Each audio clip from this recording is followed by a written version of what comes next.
Okay. Welcome everyone to Revolutionary Craftivism. So this is our first Peacemakers workshop, and we'll talk more about that at the end. But we're so glad that you're all here, and we hope that you take something away from this that will inspire you to continue making for Knitting for Peace and making an impact however you can through your crafting. So this is going to be recorded, and I'm going to be sharing a PowerPoint presentation. So you're not going to be able to see everyone on screen while that's being shared, but that's okay. And also, I want to remind you that you have to stick around for the whole shebang to be entered into a drawing, and you're going to be able to pick any item that you wish from our new bonfire merchandise collection. So t-shirts, coffee cups, water bottles, all with really cool, empowering messages. So now I'm going to share my screen like the intelligent person that they pay me to be. Wonderful. All right. And today our presenter is Linda. Linda is a longtime Knitting for Peace community member, former board member, current committee member, and all around amazing human. She's a maker for us. She helps drop off donations, and she was really excited to offer this workshop for all of us today. So sit back. I don't know if any of you are capable of relaxing, as I see Kim going to town over there, but I'm going to hand it over to Linda, and it's your show, and I'm just the slide person. Thanks, Kelly. It's really fun to be here, and I hope you all have a work in progress that you can knit or crochet or quilt as we have a late afternoon little discussion about revolutionary craftism. Can we have the next slide? Just to set the stage so that everybody knows, this is Knitting for Peace presentation, and our mission is to connect service-minded makers who create and deliver handcrafted necessities to families and communities in need at home and abroad. And you can see the statistics. Since June of 2006, we've delivered handmade items to nearly 250,000 people living in communities across the United States and 84 countries around the world. And I know every day more boxes and bags arrive at the office for delivery. And keep knitting, keep crocheting, and keep quilting. Next slide. I want to just take a few minutes to go around the room and make sure that we're introduced, everybody's introduced. And if your name is not on your little picture, please make sure that you say both your first and last name so that Kelly gets it for the entry into the drawing. Let us know where you're located. And my question for you tonight is where's the most unusual place that you have crafted, knitted, crocheted, quilted? And I'm going to start with Darlene. Now, I can't see everybody on the screen. So Kelly, I'm gonna need a little help, but I see a few. So, oh, good. Okay, thanks. Let's start with Darlene. Hi, I'm Darlene Daniel. I'm the volunteer treasurer for Knitting for Peace. And I'm also a Peace Pod coordinator for Chicks with Sticks in Highlands Ranch, Colorado. And I guess the most unusual place I crocheted was on a Viking cruise in last year. And I was actually doing Tunisian crochet. And the lady next to me looks at my needles and she said, "Oh, lady, those are knitting needles, not crocheting needles." And I said, "Oh, no, they're crochet needles. This is Tunisian crochet." All right. Kim. I'm Kim, and I am also a volunteer at Knitting for Peace. I used to be an intake volunteer, unpacking all of the beautiful items that you all have sent into the church for K4P distribution. And right now I'm a volunteer on the board. I am currently knitting in Trinidad, Colorado, and I don't know that I've knit anywhere that's kind of interesting or unusual, but I'll just tell you that I did teach myself how to knit so that I could sit by my husband as he watched Avalanche hockey games. That was the only way I could spend time with him. And like most of you, I just can't sit and not do anything. So that's my story. Sarah Doty. I was muted.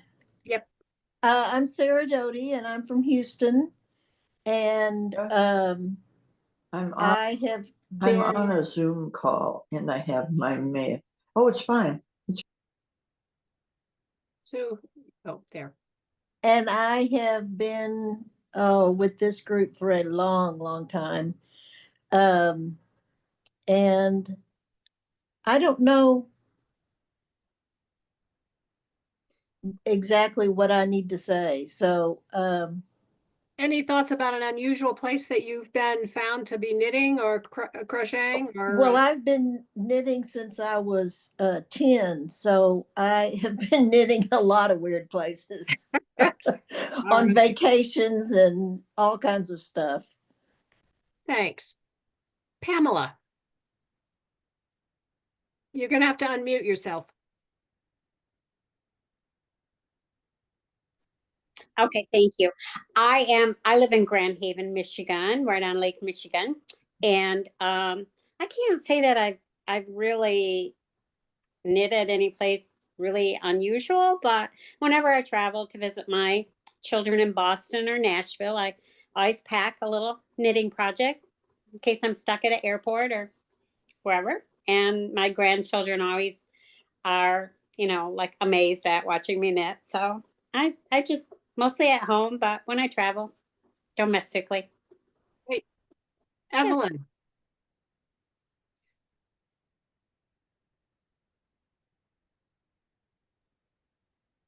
Hi, I'm Evelyn Holmberg. I am also a board member at Knitting4Peace. I am recently the coordinator for the Peace Pal workshops. So maybe some of you know me from there. Some of you are definitely familiar faces. I live in Virginia in the Shenandoah Valley.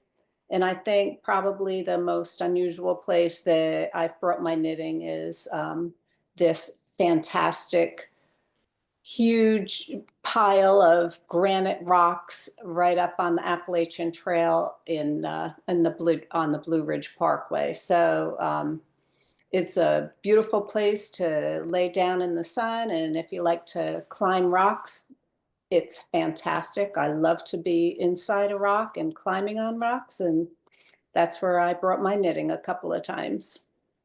Good. Then you'll enjoy the story about one of our revolutionary crafters tonight. I'm going to enjoy all of them. Arna.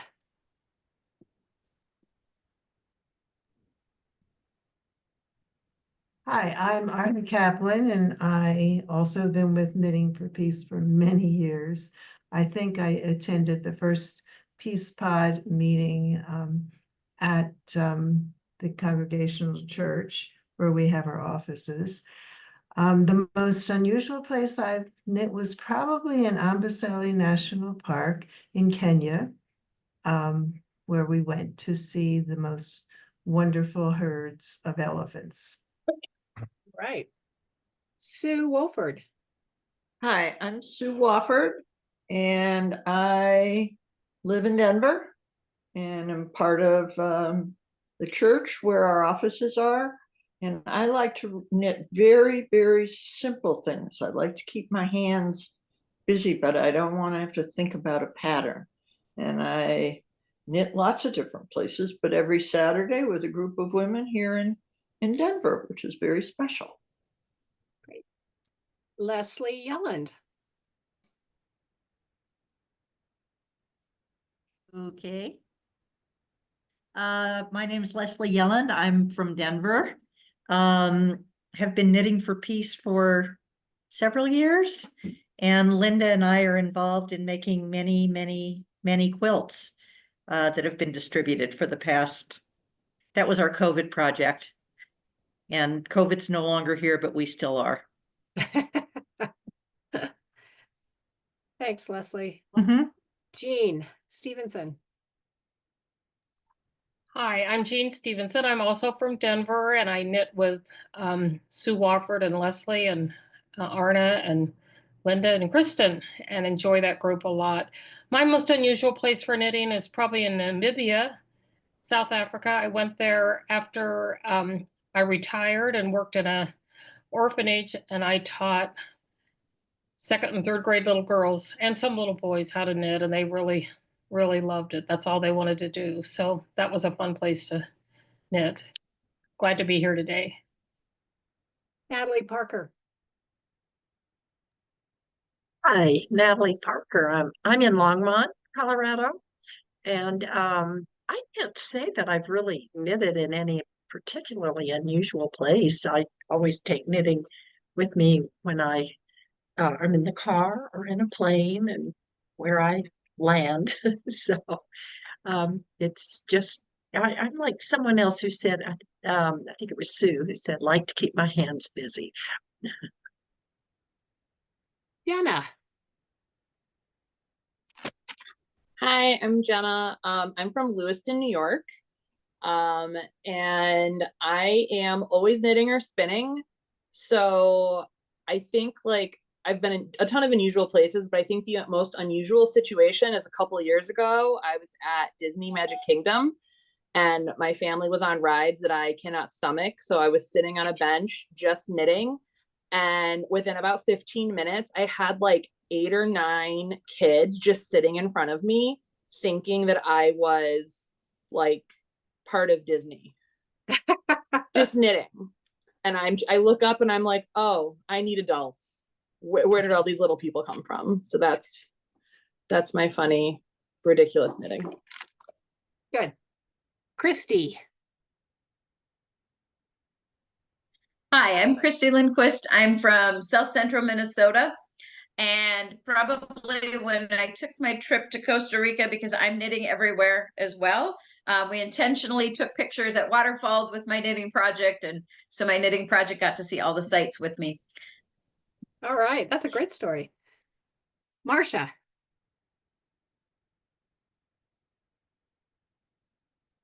Hi, I'm Marcia Landreth, and I just recently, in the last few weeks, moved back to my home area. I'm now in Southwest Missouri, and I can look out and see Table Rock Lake from where I'm sitting.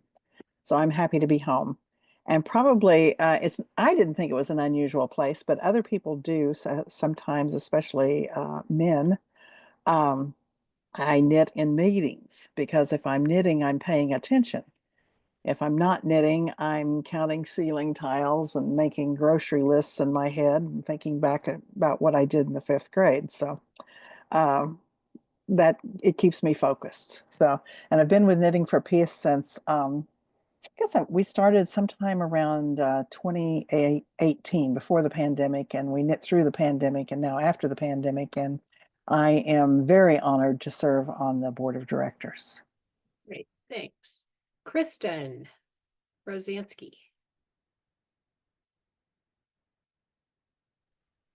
Kristen Rosansky. I'm from Denver, Colorado. I get to knit with a lovely group on Saturdays. They've already listed all our names. Unusual places, it's more that it's unusual when I'm out and about. If I'm not knitting, I take it with me everywhere. Heather.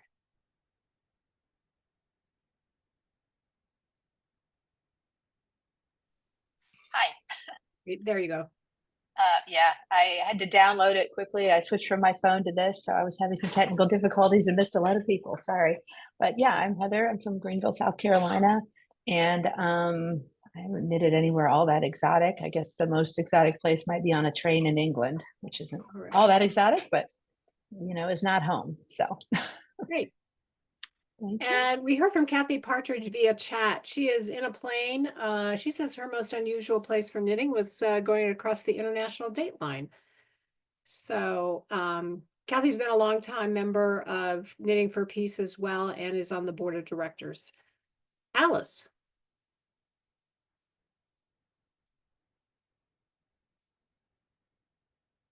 Alice?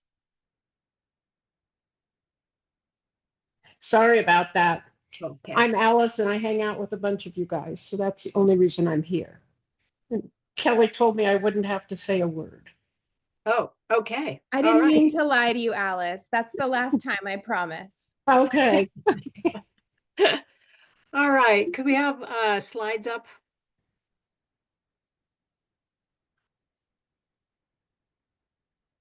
All right, here we go. Our agenda tonight, we're going to talk a little bit about how the term craftism came about, a little bit of some back history around the Revolutionary War. One of our peacemakers is a woman named Molly Rinker. There's some information about her. One of the things that people make for charitable donations for wartime knitting are socks. And there's some good sock stories, some information about socks through the years. We'll have a few minutes about that. One of our other peacemakers is Sojourner Truth, have some information about her. As I was doing some research around these women and learning more about knitting in the United States and history of knitting, it occurred to me, do men ever knit? And yes, there are some stories about men knitting. Eleanor Roosevelt, another one of our peacemakers. Many of you will probably know some of the stories about her knitting. She, like many of you, took her knitting everywhere and never had idle hands. There's been some current revolutionary knitting that has been a little bit more recent. And then our last crafter is Queen Liliuokalani, who was the last queen of Hawaii, who made a absolutely stunning, beautiful quilt. And we'll talk a little bit about her. Next. So just a reminder, at the end is a drawing for a new Craftism item from Bonfire of your choice. You have to be present to win.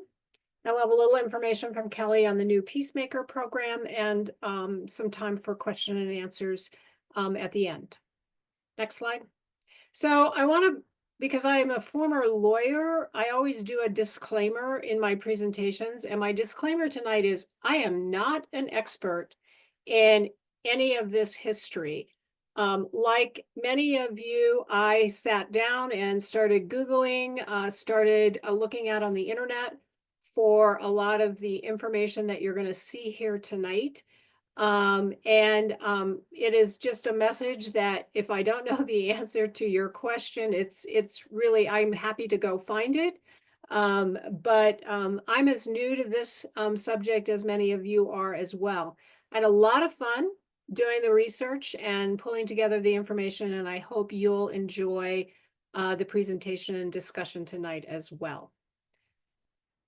So my sources, one of the major sources I had was the book No Idle Hands, The Social History of American Knitting. It is an absolutely fascinating book, really from revolutionary time up through the date of the publication, 1988, about the evolution of knitting and other craftism in the United States, how it has ebbed and flowed through various historical events, and really how information about knitting has developed and knitting patterns. There was some information about music through particularly World War II that was developed around knitting. Just some really interesting information. And if anybody's interested, I certainly encourage you to read it. It's a fascinating read. Knitting as Dissent, the Female Resistance in America Since the Revolutionary War. I found also fascinating, it's just a short paper produced by published by the Textile Society of American Symposium Proceedings. Wikipedia, Google, good source of information. And lastly, Crafting Freedom by R.A. Malika Imhotep. And this was primarily focused on Sojourner Truth, but in general, sort of about abolitionists and knitting and crafting through history. And I've just simply put the correlating number through the presentation so you can go back and reference if you want. Next slide. So craftism kind of came about really as a result of 9/11, believe it or not, as sort of a form of activism, often incorporating elements of anti-capitalism, environmentalism, solidarity, or feminism that centered on practices of craft, or what has traditionally been referred to as domestic arts. Craftism includes, but is not limited to, various forms of knitting, crocheting, quilting, needlework. Craftism is a social process of collective empowerment, action, expression, and negotiation. In craftism, engaging in the social and critical discourse around the work is central to its production and dissemination. And this term was coined by a woman named Betsy Greer in order to sort of separate the separate spheres of craft and activism. And it kind of came out of things like yarn bombing and knitting red sweaters. If anybody of you remember, for soldiers that were killed in Iraq, there was sort of some activism that grew out of 9/11 and was often associated with knitting or crocheting. And that's where the term craftism sort of came and grew out of. Next slide. So Betsy Greer was an activist during this time period, and she created this term. And craftism is a way of looking at life where voicing opinions through creativity makes your voice stronger, your compassion deeper, and your quest for justice more infinite. And I really liked this quotation of hers because I think it's a statement that embodies much of what we at Knitting for Peace try to do and what the organization really is about. Together, our voice is stronger. Our finished products are such wonderful examples of compassion that makers have, and the deliveries help serve justice and peace around the world with warmth and hope, one stitch at a time. Next slide. So historically, knitting was considered women's work in the revolutionary early history of American development because it was compatible with breastfeeding and childcare and homemaking. It is something that could be picked up, put down easily. And in the years leading up to the Revolutionary War, women really developed the skills of spinning and homespun fabric. And they were, at the time, beginning, they would use fiber and yarns and other materials that were coming from actually the British colonies. And once the Stamp Act was passed in 1765, then really these skills were put to a test because they stopped using fiber and yarn and fabric from Britain, and instead began to rely on spinning and weaving and making our own fabric here in the United States. And it was challenging initially to move from reliance on Great Britain to really developing on its own. And they used to start having spinning bees as a way of socializing around developing fiber and fabric that they would then make homespun clothing and knitted goods as the colonies began to move away from the reliance on Great Britain. And eventually, interestingly enough, the spinning bees turned into spinning meetings where politics began to be discussed. And the Revolutionary War was beginning to start. And these spinning and knitting circles were social work gatherings that continued even after Britain imposed taxes under the Stamp Act.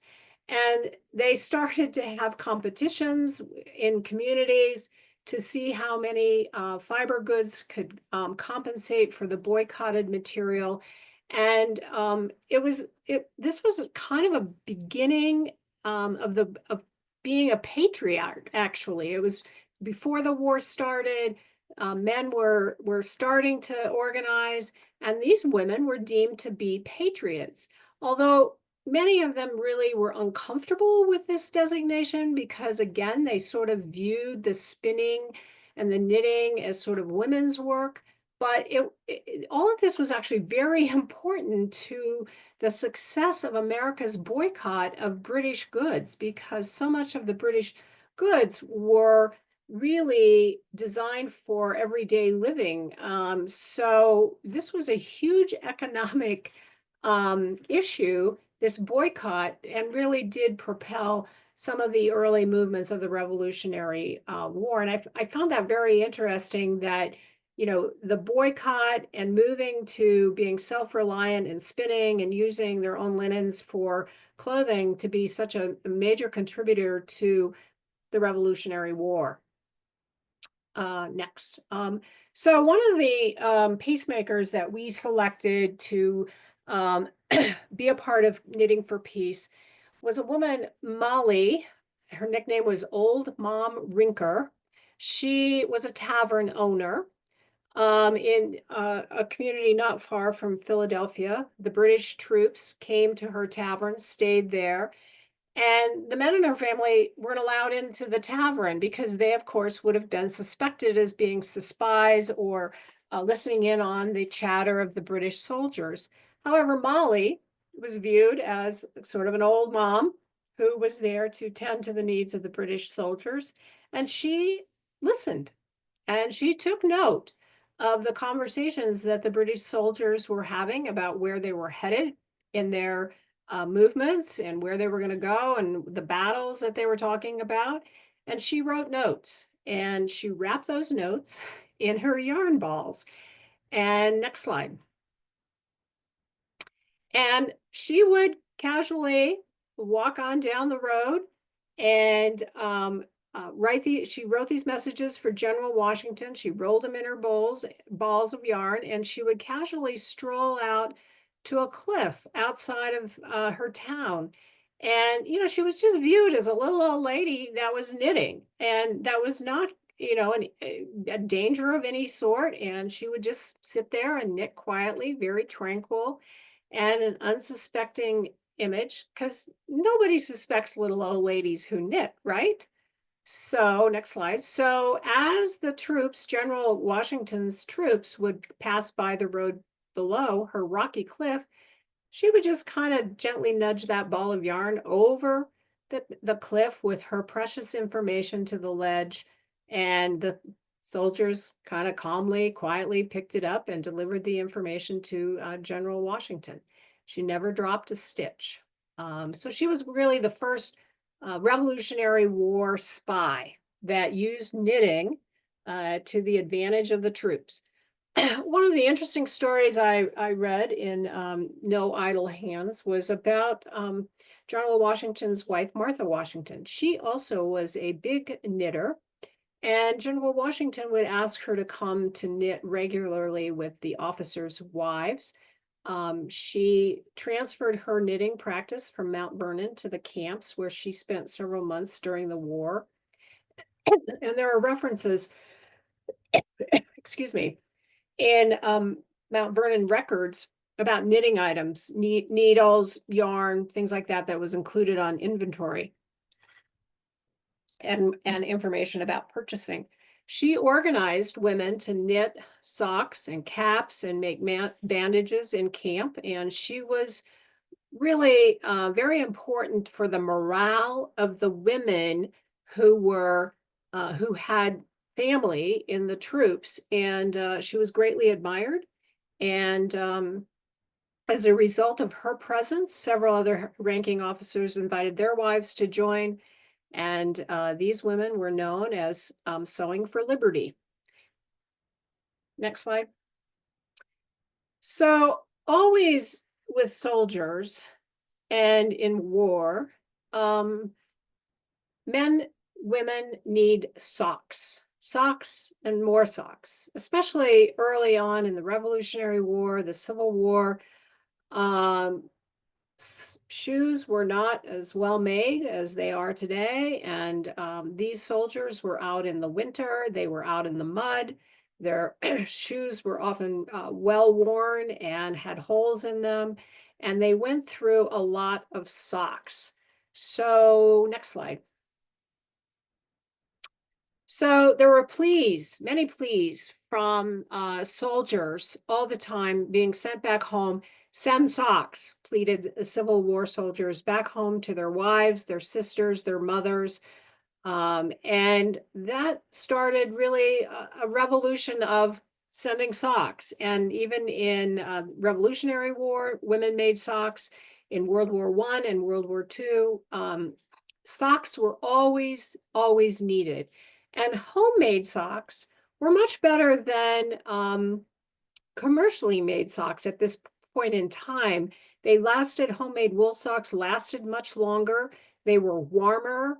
They did better with water and mud. So they were greatly appreciated when women made socks and got them back to their soldiers. And in fact, there are stories about women who were more able to slide through enemy lines unnoticed and to get socks to their family members. So Civil War soldiers would send heartrending stories back home of their feet bleeding, frostbites, and blistered feet, asking for, please send socks. When the women folk heard these tales, there followed an unprecedented fever of sock knitting.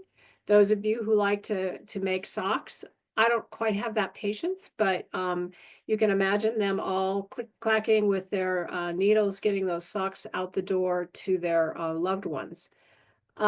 Obviously, unusually large numbers of socks were needed due to the vulnerability of working through mud, water, snow. Socks were seldom laundered. They didn't have access to laundry services and usually worn beyond repair.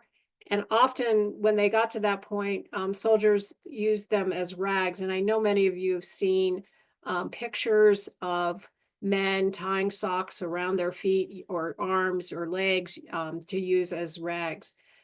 Interestingly enough, the North benefited from all these already established sewing circles that had sort of developed again, largely out of the Revolutionary War, and had kept going in larger communities such as Philadelphia, New York, Boston. And again, culturally, Southern women were a little bit more handicapped because they did not have the same level of experience in these knitting circles. Many of them were living on plantations and had slave labor that were also involved in fiber and fabric and knitting and spinning on behalf of the plantation. And so many of the women just did not have the same skill set, but they quickly caught up and were also readily making socks for their troops as well.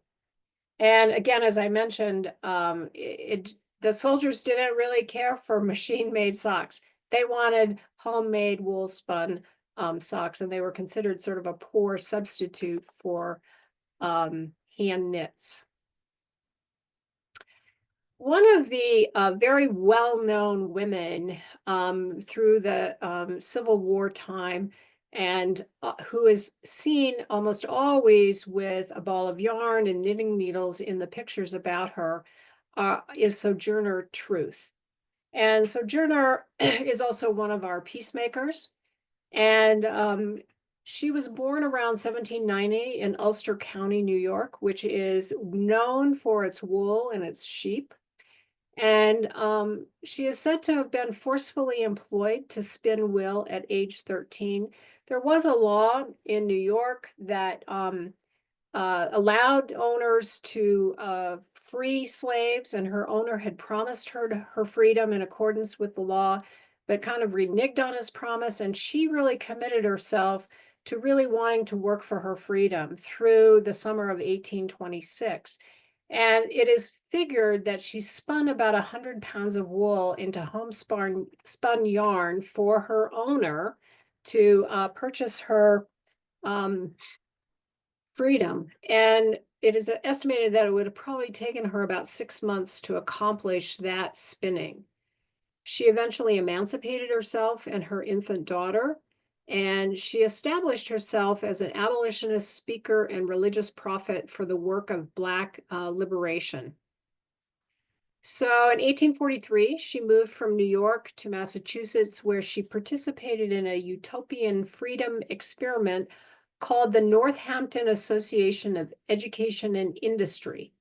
She conspired and collaborated with a community of abolitionists that were dedicated to racial, gender, and economic equality. This community was organized around a silk factory, and she participated by teaching formerly enslaved people trade and educational skills, as well as educating them in order to help them be able to make a living.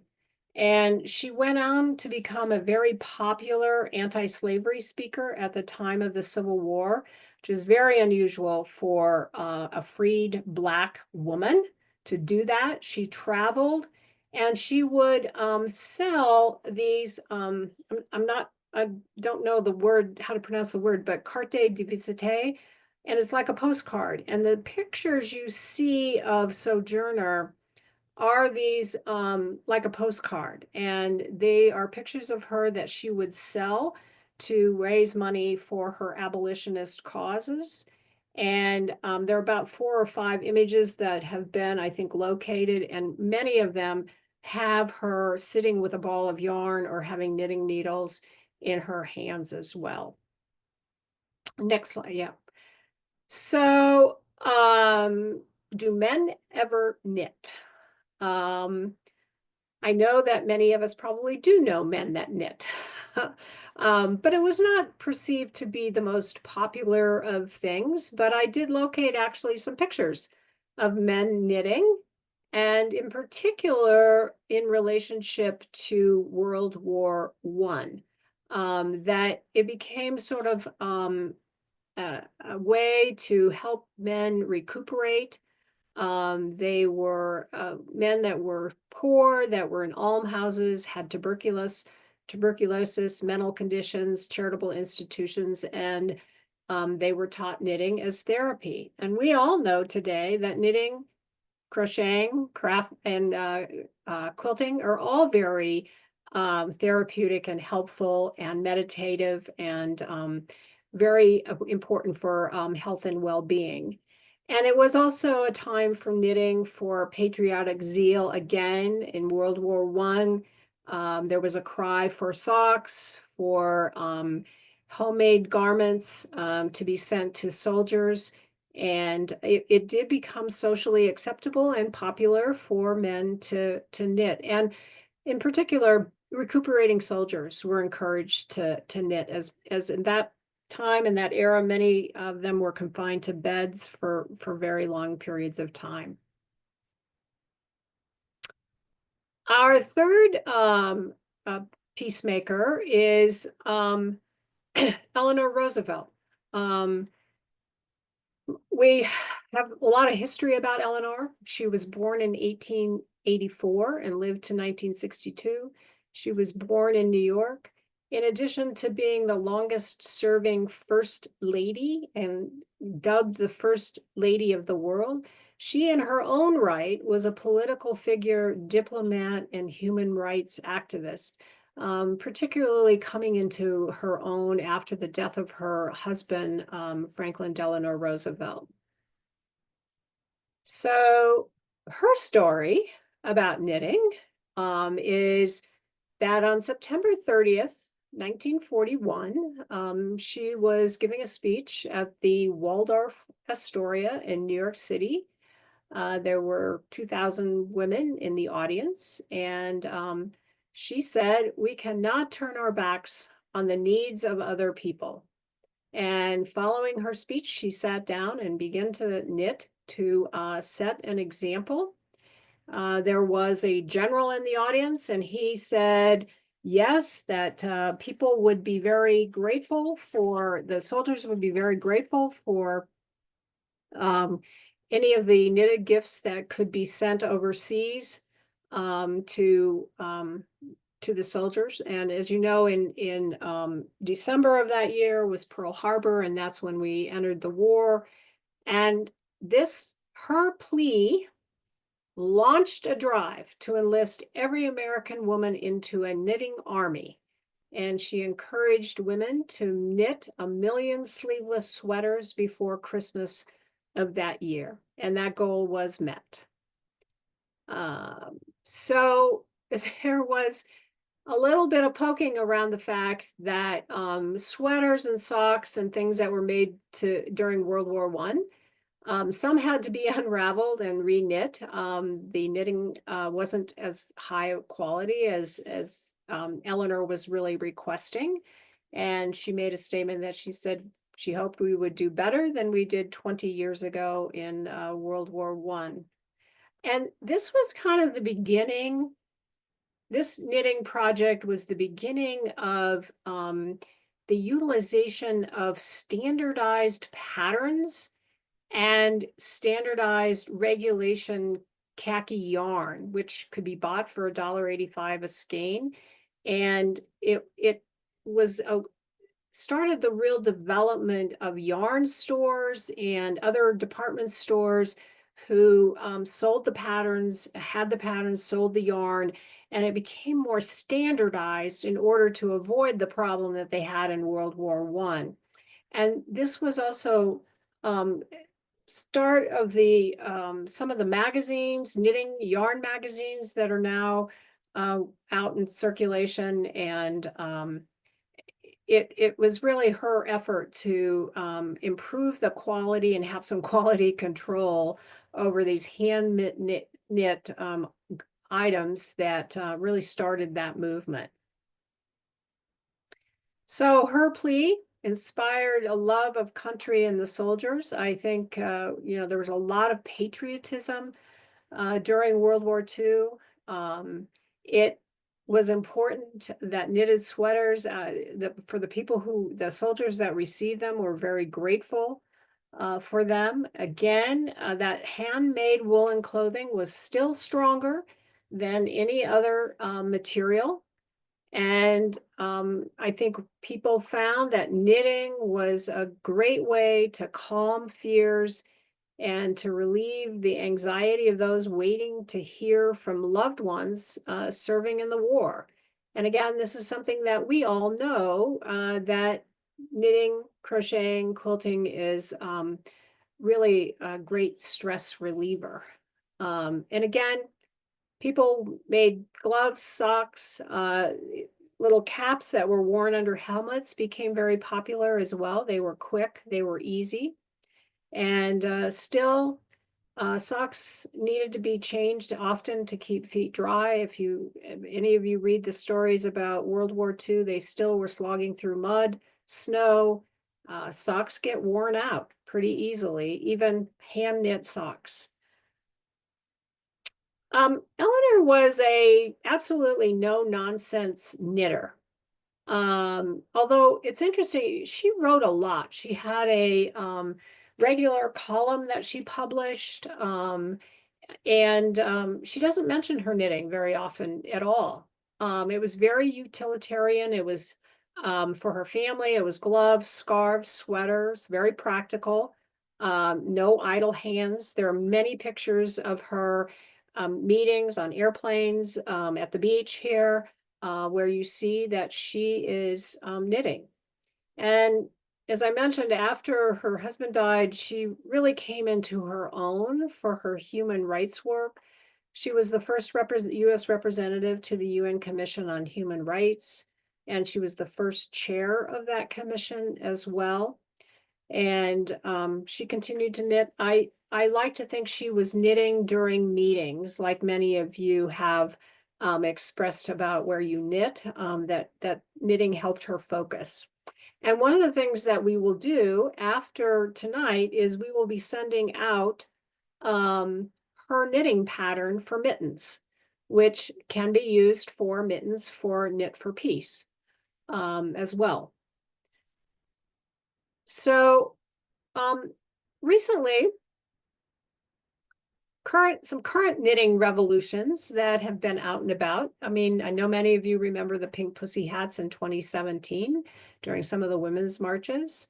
There have been some Black African-American groups that have collectively coalesced around some of the police shootings in 2014 in response to the murder of Mike Brown in Ferguson, Missouri.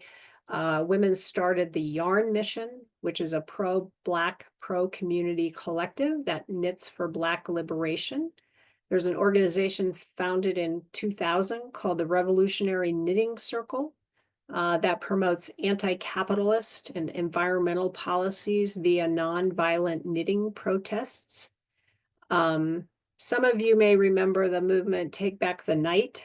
It's also been called Take Back the Knit, which is to reconcile reclaiming pride in a feminine craft as part of a strong feminine tradition. Some yarn bombing or yarn graffiti, some large yarn installations to protest involvement in conflict. I know there was one in, I think, Denmark as a protest to their involvement in the war in Iraq.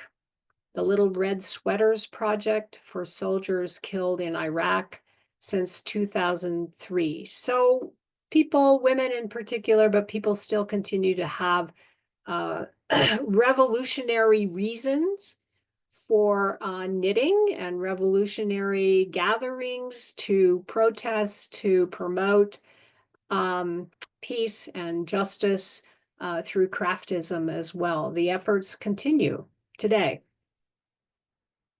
So Knitting4Peace, in addition to knitting and crocheting items, also takes quilts. We use those quilts a lot for nurseries, baby nurseries, NICUs. They've gone to schools, they've gone to nursing homes. And our crafter in our peacemakers is Queen Liliuokalani. And she was the last sovereign monarch of the Hawaiian kingdom. She was born in 1838 and died in 1917. And she was basically overthrown in January of 1893. She ruled for just a little under 2 years. And the overthrow was the eventual movement towards Hawaii becoming, although quite a bit later, a state with the United States. But she was very much loved and respected by her Hawaiian people. And she was a role model of hope and perseverance as she ruled, as well as in her isolation during the overthrow. She was actually incredibly talented, musically talented. She composed over 150 songs, and her most famous piece is Aloha O, which I think might be the Hawaiian state song. I'm not positive about that. But after the overthrow, she was imprisoned for 8 months for her alleged participation in a counter-revolutionary attempt by her supporters. She translated the Hawaiian creation chant Kumalupo into English, hoping that the rest of the world would know about Hawaiian heritage. And she was committed to the people of Hawaii. She entrusted her estate to provide for orphan children of Hawaiian blood, and that trust still exists today. When she was imprisoned, basically in her own bedroom for 10 months during the overthrow, she created this amazing quilt. She worked in what's known as a crazy quilt style, piecing things together with different kinds of stitches. And it is a huge quilt, 97 inches by 95 inches, and it's now on display in the Lolani Palace, and it's actually quite fragile, uh, given the wear and tear that it has gone through over the last 135 years or so. Next slide. You can see a little bit of a close up with her embroidered stitches, the different stitches that she made, and that it's embellished with names and dates and icons, really memorializing and symbolizing Hawaiian history and the stories of Hawaiian people. And she did have another colleague, helper, that did help her with this, her assistant, who stayed with her most of the time while she was imprisoned as well. But it's a beautiful quilt, and it's really got some amazing stitching and small pieces of fabric. You can well imagine how long it took and how painstaking it was to create this amazing quilt. Are there any questions? If you have questions, put them in the chat.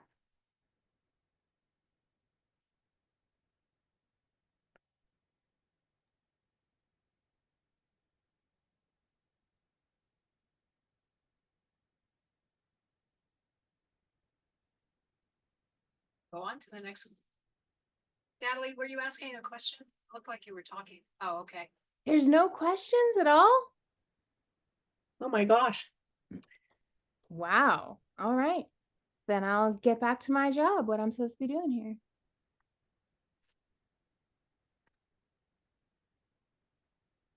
All right. Now I guess it's my turn, huh?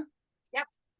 All right. So this is an example of what we would like, the valuable content and incentive that we would like to offer our peacemakers. Peacemakers, as I mentioned before, is Knitting for Peace's monthly giving program. And as you can see on the screen, each level of the giving program aligns with one of the revolutionary crafters that Linda went over. So you have Molly Rinker, Eleanor Roosevelt, Sojourner Truth, and Queen Liliuokalani. And this monthly donation can be done on Colorado Gives. It can be a lot of people send checks, a lot of people send cold hard cash. And if you're not in a position to be a monthly donor, but you still support us financially or you support us as a maker, our gratitude is still never ending for you. Monthly givers just give us a little bit of reliability every month.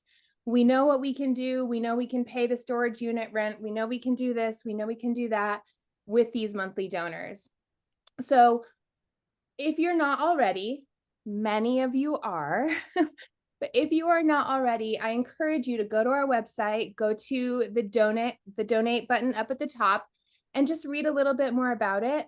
If you have any questions, please feel free to just email me directly and we can have a conversation. You'll see that every level has different incentives, but every single level has an event like this. So it will be some sort of workshop, some sort of get together, because we really want to have a focus on building community within our maker community. All of us are in different locations, even in Colorado. Trinidad is 3.5 hours away from me. So really building a strong community and having more events like this is essential. So please consider this. And if it is not in the cards, just keep coming to hang out at other things. There's going to be more events that you are more than welcome to.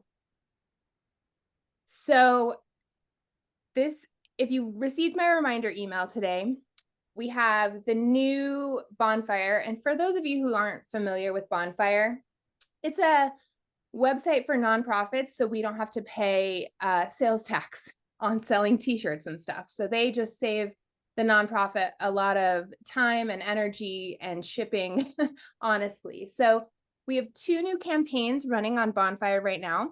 One is empowered people, empower peace. And the other is empowered women, empower women. And those kind of just riff off of the presentation that Linda just gave. And then on each of them, whether it's we also have water bottles, but whether it's a water bottle, a coffee mug, whatever, then on the back of it, it gives a quick description of what craftivism is. So it's an act of using crafts to achieve positive change. So here comes my big moment. Oh, hang on. I'm going to stop share. And we have a lot of action in the chat real quick. Hang on. Yeah. Yeah. So, oh, really? It's just patting you on the back. So well done. Yeah. So Evelyn put in there about, she didn't have a question, but if you go to Free Vintage Knitting online, there's PDFs of some of these World War knitting patterns. And there's a lot of information about World War II, particularly knitting, if you want to dig deep into the internet and go exploring. And yes, you can find patterns. One of the most fascinating things I found, and I didn't have time to really spend on it, but I'm thinking it might be worth another meeting someday. And that was about music that was developed and designed for knitting. And there's a song, Knit 1, Purl 2, that was played by the Glenn Miller Band, and that was a very popular song. And I'd love to try to find it and get a little snippet to play for it. But I ran into some of the music like the notes, the sheet music and stuff like that for, again, crafting during the World War II in particular. So I think there's a lot of fun stuff out there that relates to craftism and knitting and having some pleasure in doing it, like listening to fun music. Awesome.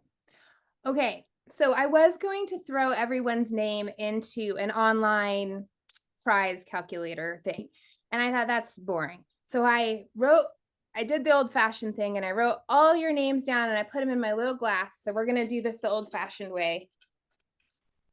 You're just gonna have to trust me that your name is in here. I promise it is. And even if you came late, I added you.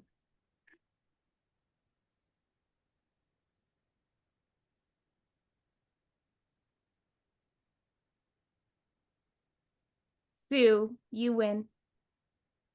Yep. Yay. So, Sue, I have your email address. So what I'm going to do, is send you, well, did you get my reminder email today? Yes. Perfect. So the link to the store is in that email. So if you will just go into our store and pick whatever you want and let me know and we'll get it ordered for you. I would like a coffee mug. That coffee mug I sewed. So. Oh, do you want empowered people, empower peace, or empowered women, empower women? Empower women, please. And sister. All right, congratulations. Yay. And I'm in Denver, so you don't have to send it to me. We can I won't send it to you. They'll send it to you. You have the hard job. Oh, okay. Got it. Okay. But great. I appreciate that. Thank you. You are so welcome. And so I'm just going to pull this up for one last hot second. And is that it? Yep, that's it. So just so we're all, I don't need a slide to say this. This is silly.